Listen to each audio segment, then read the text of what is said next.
Hello friends, मैं अनस मेमन आज वापस आ गया हूँ नया वीडियो लेके। तो आज अपने वीडियो के अंदर रेबिस वायरस जो 15 मार्क्स में माइक्रोबायोलॉजी के पेपर में पूछा जाता है और फ्रीक्वेंसी ये मतलब बार बार ये क्वेश्चन आता ही रहता है। पिछले 5 सालों में ये 2 से 3 मरतबा एग्ज़ाम में आ गया है। तो इसको मोस्ट आईएमपी भी क्वेश्चन कह सकते हैं। वायरस के क्वेश्चन में रेबिस वायरस, एचआईवी एड्स और पोलियो वायरस, ये 3 मोस्ट आईएमपी क्वेश्चन हैं जो बार बार एग्ज़ाम के अंदर आते रहते हैं।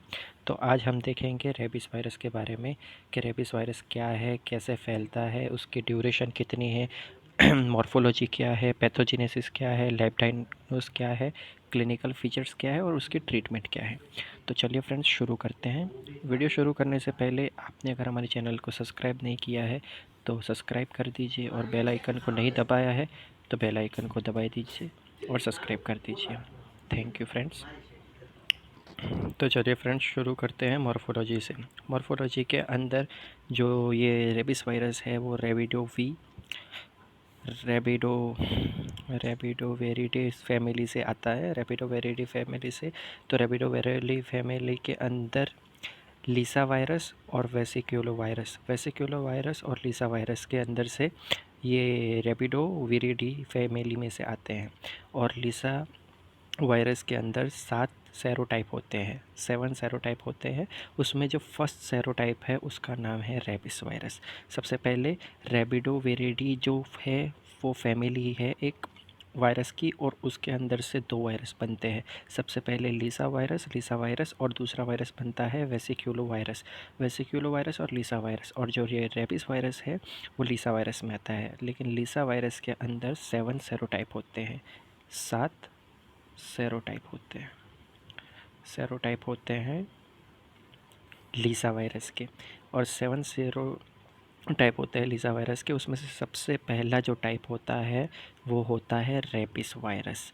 रेबिस वायरस कहाँ से आया? लीसा वायरस में से। और लीसा वायरस किस फैमिली में से है? रेबिडोविरिडे, ये फैमिली में से बनता है रेबिस वायरस। तो ये हो गया उसका मॉर्फोलॉजी। ये पहले तो अगर पूछा जाता है तो 5 मार्क्स में भी आ जाता है कि मॉर्फोलॉजी ऑफ रेबिस वायरस, लेकिन कॉमनली ये नहीं पूछा जाता क्वेश्चन, ये 15 मार्क्स में ही आता है। तो मॉर्फोलॉजी के अंदर इतना लिख दिया, ये इंट्रोडक्शन ही है रेबिस वायरस का। अब रेबिस वायरस के अंदर क्या है कि रेबिस वायरस कैसा दिखता है? तो सबसे पहले वो होता है बुलेट शेप का। बुलेट शेप का कैसे होता है हम आगे उसको दिखा देते हैं कि कैसे। ये है रेबिस वायरस का शेप। तो ये कैसा है? ये बुलेट शेप का होता है। क्या बुलेट शेप का ये होता है रेबिस वायरस? बुलेट शेप का, बुलेट शेप का, ये देख सकते हैं बुलेट शेप का है ये रेबिस वायरस। और आगे दूसरा है, ये इन्वॉल्व्ड होता है। ये हम आगे आपको दिखाएंगे कि इन्वॉल्व्ड क्या है। और फिर ये हेलिकल सिमेट्री में होता है, और हेलिकल सिमेट्री में होता है और इसके negative single standard unsegmented RNA genome होते हैं। इसके अंदर negative single standard unsegmented RNA genome होते हैं। और इसके अंदर negative single standard unsegmented RNA genome के अंदर 2 स्ट्रक्चरल और नॉन स्ट्रक्चरल प्रोटीन्स होते हैं। ये देख सकते हैं एंकोड होते हैं। अनसेगमेंटेड आरएनए के अंदर एंकोड होते हैं। एंकोड के अंदर 3 स्ट्रक्चरल प्रोटीन्स होते हैं और 2 नॉन स्ट्रक्चरल प्रोटीन्स होते हैं। तो ये सब हम आपको ये आगे इसके अंदर दिखा देंगे कि कौन से स्ट्रक्चरल प्रोटीन है, कौन से नॉन स्ट्रक्चरल प्रोटीन है और कौन से क्या से। ठीक है, तो इसके अंदर पहले आ जाएगा कि स्ट्रक्चरल प्रोटीन कितने हैं? 3 स्ट्रक्चरल प्रोटीन हैं और 2 नॉन स्ट्रक्चरल प्रोटीन हैं। तो सबसे पहले हम 3 स्ट्रक्चरल प्रोटीन देख लेते हैं। 3 स्ट्रक्चरल प्रोटीन के अंदर सबसे पहला है एन प्रोटीन। एन प्रोटीन का क्या काम है? न्यूक्लियो कैपिसिड प्रोटीन, न्यूक्लियो कैपिसिड प्रोटीन को प्रोड्यूस करता है। एम प्रोटीन का क्या काम है? मतलब वो मैट्रिक्स प्रोटीन को प्रोड्यूस करता है। और जी प्रोटीन का क्या है? ग्लाइकोप्रोटीन। ग्लाइकोप्रोटीन क्या होता है? Binds to nicotine ACH receptor on host cell. ये निकोटीन को मतलब binds to nicotine ACH receptor को ऑन होस्ट सेल को प्रोड्यूस करता है। ठीक है, अभी हम आगे आ जाते हैं और इंड्यूस प्रोटेक्टिव एंटीबॉडीज़, और फिर आ जाते हैं ये नॉन स्ट्रक्चरल प्रोटीन्स कितने हैं? 2। ये एक एल प्रोटीन आ जाएगा और दूसरा आ जाएगा प्री प्रोटीन। तो एल प्रोटीन क्या होता है? आरएनए डिपेंडेंट आरएनए पॉलीमरेज होते हैं, और P protein regulates to L protein हो जाता है। तो इसके अंदर हमने देखा कि स्ट्रक्चरल प्रोटीन और नॉन स्ट्रक्चरल प्रोटीन होता है। यही मेन जो आरएनए मतलब रेबीज़ वायरस का जो सप्लीमेंट या जैसे ही वो स्प्रेड होता है, ये सारा स्ट्रक्चरल और नॉन स्ट्रक्चरल प्रोटीन्स के ऊपर डिपेंड करता है। तो स्ट्रक्चरल प्रोटीन में कितने 3 प्रोटीन हमने देखे कि एन प्रोटीन, एम प्रोटीन और जी प्रोटीन। एन प्रोटीन के अंदर न्यूक्लियो कैप्सिड प्रोटीन देखा हमने, जो वो प्रोड्यूस करता है, न्यूक्लियो कैप्सिड प्रोटीन प्रोड्यूस करता है। एम प्रोटीन क्या प्रोड्यूस करता है? मैट्रिक्स प्रोटीन प्रोड्यूस करता है। और जी प्रोटीन के अंदर glycoprotein binds to nicotine ACH receptor on host cell, induce protective antibodies करता है, प्रोटेक्टिव टू एंटीबॉडीज़ करता है। और फिर 2 आते हैं non structural proteins. Non structural proteins के अंदर क्या है कि 2 प्रोटीन्स होते हैं उसके अंदर भी, एल प्रोटीन और P protein. L protein RNA dependent RNA होता है, आरएनए पॉलीमरेज कहा जाता है उसको। पी प्रोटीन्स के अंदर क्या होता है? वो रेगुलेट्स टू एल प्रोटीन होता है। तो हम अभी देख लेते हैं कि बुलेट शेप के अंदर क्या है। ये हम देख सकते हैं कि इसका शेप है बुलेट की टाइप, और बुलेट टाइप के अंदर क्या, ये हमने देखा था कि एम प्रोटीन। एम प्रोटीन का मतलब था मैट्रिक्स प्रोटीन। मैट्रिक्स प्रोटीन क्या होता है? ये एक प्रकार की लेयर है जो रेबीज़ वायरस के अंदर हमने देखा कि ये दिख रही है हमको।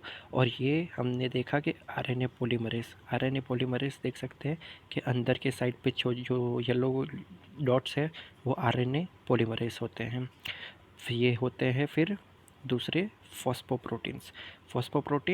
फिर ये जो बाहर जो ऐसे ऐसे छोटे छोटे बाहर जो है वो है ग्लाइकोप्रोटीन स्पिक्स। ये दिख रहा है ना, ये ग्लाइकोप्रोटीन होते हैं। ठीक है, अभी हम आगे इसको डीप में देखते हैं कि क्या है। ये आ जाता है ऐसे। तो सबसे पहले शुरुआत कैसे होती है? तो शुरुआत ऐसे होती है कि वायरस इंक्लूडेड, मतलब कुत्ते ने उसको बाइट किया, फिर वायरस उसके बॉडी में एंटर करेगा। तो मतलब कैसे एंटर करेगा? ये सबसे पहले उसने बाइट किया, ये बाइट किया कुत्ते ने, मतलब डॉग ने उसको, इंसान को बाइट किया, तो इंसान के मसल के अंदर वो एंटर कर गया। तो वायरस रेप्लिकेशन इन मसल हो गया। ये 2 मतलब 2 लाइन हो गई। फिर तीसरी लाइन में क्या लिखा हुआ है? वायरस बाइंड्स टू बायोटेक्निक acetylcholine receptor at neuromuscular junction. मतलब वो जो न्यूमस्कुलर जंक्शन होगा वहाँ तक सर्वाइव कर लेगा वायरस एंटर हो जाने के बाद। और फिर हम आ जाएंगे चौथे नंबर पे, virus travels with in bones in peripheral nerves retrograde test axonal transport. जो ये नॉर्मली कौन सा होता है? सेल से लेके एक्सोन तक हमारा ट्रांसफ़र होता है। जो इन्फॉर्मेशन जो भी बॉडी की होती है वो सेल से लेके एक्सोन तक ट्रांसफ़र होती है। लेकिन रेबीज़ वायरस का मतलब इन्फेक्शन होने के बाद एक्सोन से सेल को ट्रांसपोर्ट होने लगता है। ये लिखा हुआ है कि virus travel with in bones to and peripheral nerve via retrograde test axonal transport की होने लगता है। फिर हम देखें कि 5वें नंबर पर receptor is motor nerves of spinal cord and local dorsal root ganglia and rapid ascent to brain. ये एक बार ये लिखा हुआ है कि एक्सोनल ट्रांसपोर्ट होने के बाद जो सेल का एक्सोनल को मतलब जो इन्फॉर्मेशन भेजा करते थे, अब ये उल्टा हो गया कि एक्सोनल से सेल के पास पहुंच गया। तो क्या हो जाएगा कि ब्रेन इन्फेक्टेड हो जाएगा। ब्रेन इन्फेक्टेड होने के बाद फिर स्पाइनल कॉर्ड भी इन्फेक्ट हो जाएगी, और spinal receptor motor spinal cord पहले इफ़ेक्ट हो जाएगी, पहले स्पाइनल कॉर्ड के अंदर इन्फेक्शन स्प्रेड करेगा और फिर धीरे धीरे ब्रेन तक पहुंच जाएगा। ठीक है, अभी हम देख सकते हैं कि infection of brain nervous with neuronal dysfunction, ये ब्रेन के अंदर उसका मतलब इन्फेक्शन बढ़ने लगेगा और इसके अंदर इन्फेक्शन बढ़ने के बाद डिसफंक्शन आने लगेंगे कि उसको हिल्यूजन डिल्यूजन हो जाएंगे और एंजाइटी होने लगे जाएगी और फियर ऑफ बहुत सारे फियर्स आ जाने लगेंगे और centrifugal spread along nerves to salivary gland skin cornea and other organs. तो जैसे ही ब्रेन इन्फेक्टेड हो जाएगा तो उसके बाद सेंट्रीफ्यूगल स्प्रेड होने लगेगा और फिर वो नर्वस सिस्टम पे इफ़ेक्ट करेगा, सलाइवरी ग्लैंड पे इफ़ेक्ट करेगा, स्किन पे इफ़ेक्ट करेगा, कॉर्निया एंड अदर ऑर्गन्स को इफ़ेक्ट करेगा, जिससे पूरी बॉडी इन्फेक्टेड हो जाएगी और लास्ट में सेंसरी नर्व टू स्किन, ये एकदम डीप में जाके उसको बहुत ही इन्फेक्ट कर देगा। तो ये कैसे होता है, सबसे पहले हम देखेंगे तो वायरस की एंट्री हुई, वायरस की एंट्री होती है, उसके बाद क्या होता है जो आगे हमने समझाया वो शॉर्ट में अभी हम वापस ये एक बार देख लेंगे कि सबसे पहले वायरस की एंट्री हुई, वायरस की एंट्री होने के बाद लोकल मल्टीप्लिकेशन हुआ। लोकल मल्टीप्लिकेशन का मतलब क्या है कि बाइट किया, बाइट के बाद वो मसल के अंदर सर हो गया, मसल के अंदर जाके वो सेल जो सेल से लेके एक्सोनल को इन्फॉर्मेशन भेजता था उसकी जगह पे इन्फेक्टेड होने के बाद एक्सोनल की जगह पे सेल को इन्फॉर्मेशन भेजने लगा। तो लोकल मल्टीप्लिकेशन हुआ, फिर रेट्रोग्रेड एक्सोनल ट्रांसपोर्ट जो मैंने समझाया, एक्सोनल ट्रांसपोर्ट शुरू होने लगा। एक्सोनल ट्रांसपोर्ट शुरू होने लगा तो ब्रेन को अब एक्सोनल की तरफ से इन्फॉर्मेशन मिलने लगी और इन्फेक्शन बढ़ने लगा। तो ब्रेन के अंदर इन्फेक्शन होने लगा, इन्फेक्शन होने लगा ब्रेन के अंदर, और ब्रेन के अंदर इन्फेक्शन हो गया, उसके अंदर ब्रेन के अंदर मल्टीप्लिकेशन होने लगी इन्फेक्शन की मल्टीप्लिकेशन होने लगे, मल्टीप्लिकेशन होने लगी। उसके बाद centrifugal spread via peripheral nervous, peripheral nerve से सेंट्रीफ्यूगल को स्प्रेड होने लगा और फिर सबसे लास्ट के अंदर ये सब जब इफ़ेक्ट हो जाते हैं उसके बाद पैंक्रियास इफ़ेक्टेड हुए और पैंक्रियास को इफ़ेक्टेड होने के बाद स्किन, कॉर्निया और सलाइवरी ग्लैंड, सबसे पहले हम देख सकते हैं स्किन इफ़ेक्टेड हो जाती है, फिर कॉर्निया इफ़ेक्टेड हो जाते हैं और फिर सलाइवरी ग्लैंड इफ़ेक्टेड हो जाती है। ये सब होने के बाद पूरी बॉडी इन्फेक्टेड हो जाती है। ये हमने शॉर्ट में आपको दिखा दिया कि रेबिस वायरस कैसे बॉडी के अंदर एंटर करता है और कैसे पूरी ब्रेन तक वो इन्फेक्शन स्प्रेड कर देता है। तो अब हम देख लेते हैं कि इसका इंक्यूबेशन पीरियड क्या है। तो नॉर्मली इसका इंक्यूबेशन पीरियड होता है 20 to 90 डेज़। ये इतने दिनों के अंदर इसके सिम्टम्स दिखने शुरू हो जाते हैं। एवरेज होता है 20 to 90 डेज़ इसका इंक्यूबेशन पीरियड, लेकिन short when wound is on face and hand, अगर किसी के फेस पे या हैंड पे डॉग बाइट हुआ है तो उसको शॉर्टली हो जाता है कि जो 20 और 90 दिन का टाइम है वो कम हो जाता है, वो मतलब जल्दी उसके सिम्टम्स दिखने शुरू हो जाते हैं, उसका इंक्यूबेशन पीरियड कम हो जाता है। और उसके बाद shorter in children than adults, अभी हमने देखा कि इसका इंक्यूबेशन पीरियड है 20 से 90 दिन का, लेकिन बच्चों के अंदर इसका इंक्यूबेशन पीरियड कम होता है, उनके सिम्टम्स जल्दी दिखने शुरू हो जाते हैं। और जब बच्चों को हैंड, नेक और अपर लिम्ब पे कभी भी मतलब डॉग बाइट हुआ हो तो वो उसके सिम्टम्स बहुत जल्दी दिखने लग जाते हैं, जो उसका इंक्यूबेशन पीरियड शॉर्ट हो जाता है।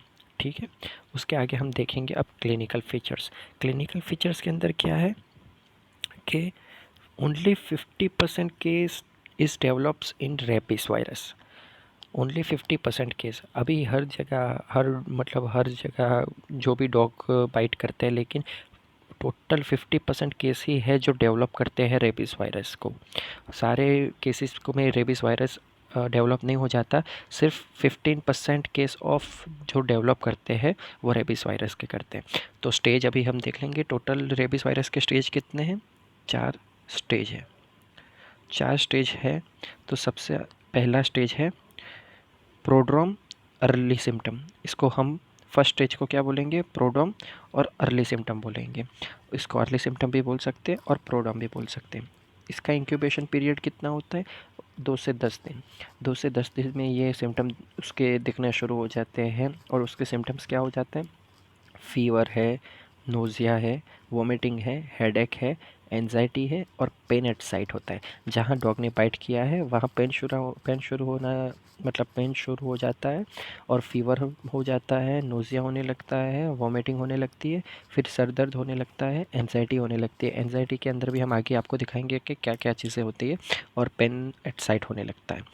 ये पहला स्टेज हमने देखे कि प्रोड्रम भी बोल सकते हैं, उसको अर्ली सिम्टम भी बोल सकते हैं फर्स्ट स्टेज को।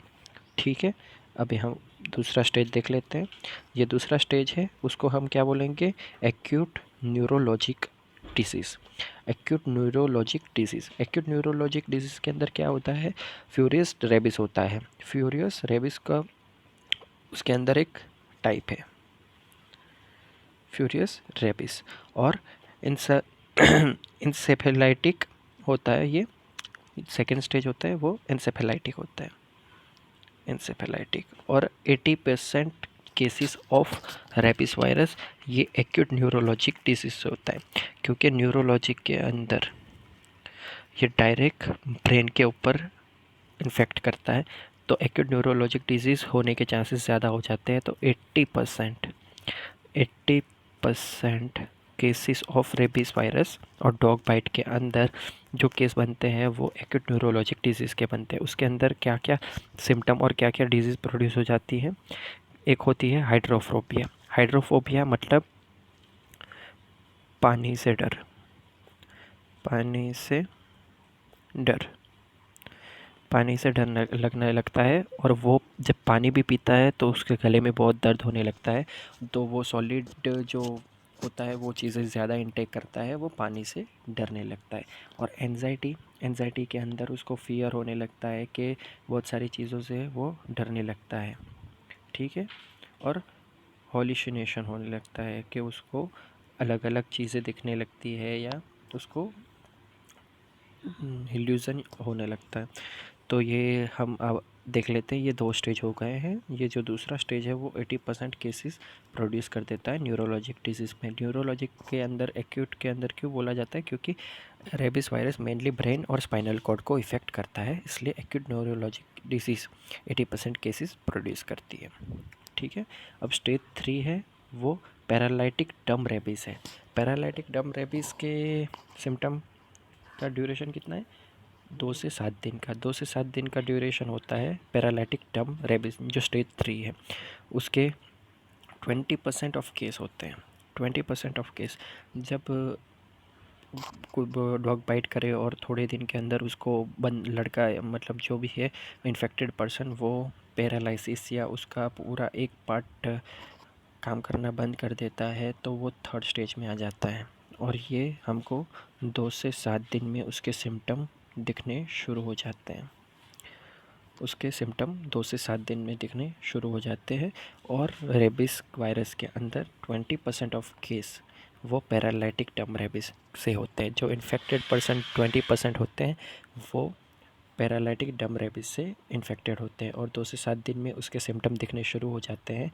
और उसका सिम्टम क्या होता है कि पैरालिसिस हो जाता है। वन पार्ट भी पैरालिसिस हो सकता है बॉडी का, और इन्फेक्टेड पार्ट भी, मतलब बाइट लिया हुआ पार्ट पैरालिसिस हो सकता है। ये हो गया 3 स्टेज। अब हम आ गए हैं चौथे स्टेज में। चौथा स्टेज क्या है, कोमा और डेथ। वैसे अलग अलग 5 स्टेज भी कर सकते हैं तो कर सकते हैं, लेकिन अभी हम 4 स्टेज के अंदर कोमा और डेथ को भी इसके अंदर ले लेते हैं।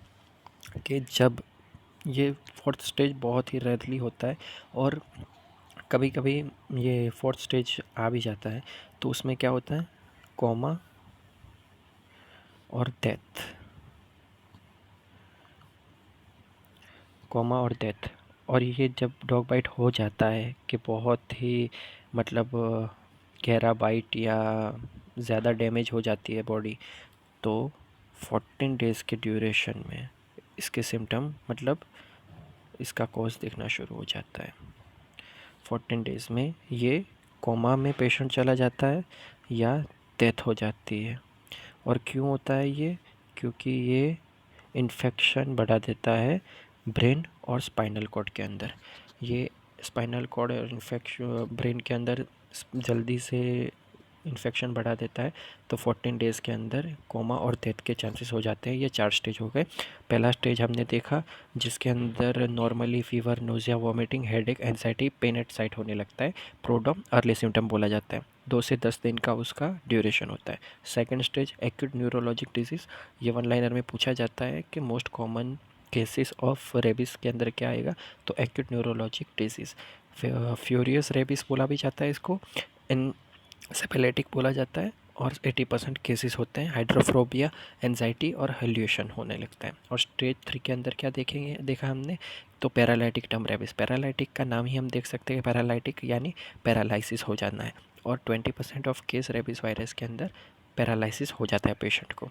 और चौथा स्टेज हमने देखा कोमा और डेथ का, जो इन्फेक्शन ऑफ ब्रेन और स्पाइनल कॉर्ड हो जाता है, तो उसके बाद डेथ और कोमा में जाने के पेशेंट के चांसेस बढ़ जाते हैं, जो 14 डेज़ के ड्यूरेशन में हमको उसके सिम्टम्स दिख जाते हैं। तो हम अब डायग्नोसिस के अंदर देख लेते हैं कि डायग्नोसिस क्या करना है।